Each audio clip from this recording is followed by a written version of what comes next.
Hello there. So you want to know how you can simply go ahead and schedule events in Guilded? This is going to be the only video that you'll ever need to watch on the internet.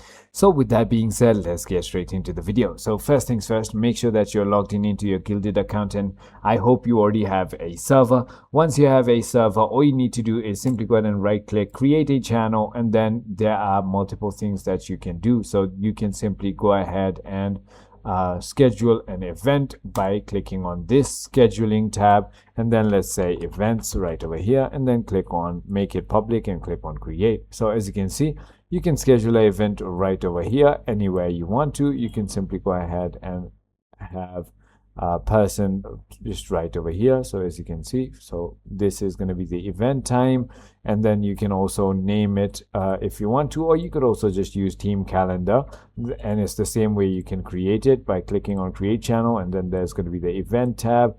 And now I can just add event name and then location, URL, description about it, and the date and time that I want. So it is as simple as that. I hope this video was helpful to you. If it was, hit that like button, and I'll see you on the next one.